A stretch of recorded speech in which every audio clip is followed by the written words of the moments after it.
Renungan Selasa 27 Mei 2025. Yesus pergi agar Roh Kudus diutus kepada para murid-Nya. Bacaan Injil dari Injil Yohanes bab 16 ayat 5-11. Saudara-saudariku terkasih, tak dapat dipungkiri bahwa saat perpisahan Yesus dengan para murid-Nya semakin terasa. Ia terang-terang mengungkapkan misteri kenaikannya ke surga. Aku pergi kepada Bapa dan hatimu berduka cita. Yesus merasakan suasana hati para murid-Nya. Hati mereka berduka cita karena mereka masih membutuhkan kehadirannya secara nyata, seperti semula, menjadi guru yang hebat, berwibawa dan berkuasa. Duka cita mereka bersifat sementara karena ia memberikan harapan baru.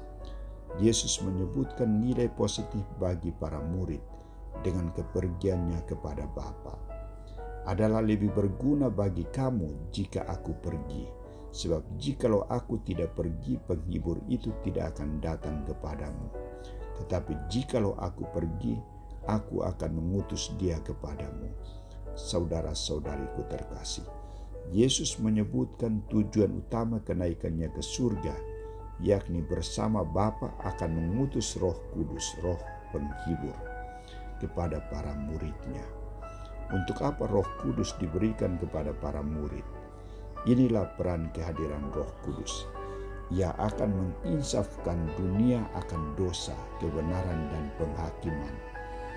Roh Kudus akan menginsafkan dunia tentang dosa karena mereka tidak percaya kepada Yesus. Roh Kudus akan menginsafkan dunia tentang kebenaran karena Yesus sungguh pergi kepada Bapa dan tidak lagi dilihat oleh mata, hanya diimani.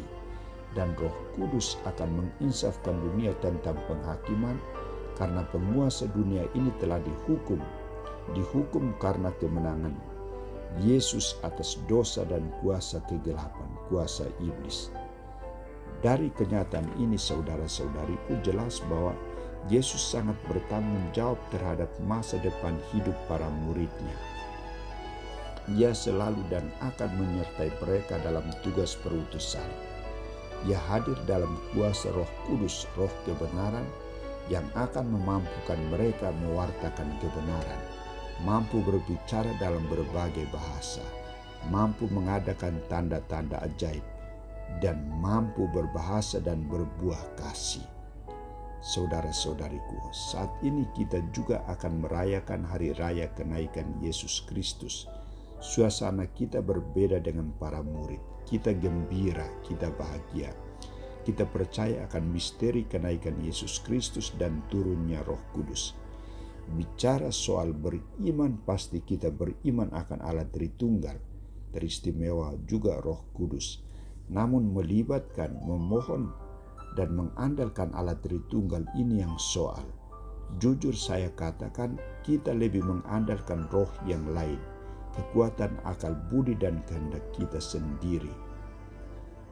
Ada soal baru kita ingat Tuhan, maka saudara-saudari, melalui sabda Yesus ini, sebagai orang beriman, kita harus mengandalkan Roh Kudus untuk mengajarkan kita memahami dan menghayati pekerjaan Tuhan dalam hidup kita, membantu kita berusaha menginsafkan orang lain tentang dosa, kebenaran, dan penghakiman, dan memotivasi kita agar tetap setia kepada Tuhan dan tidak terpengaruh dengan godaan-godaan dunia, godaan-godaan iblis.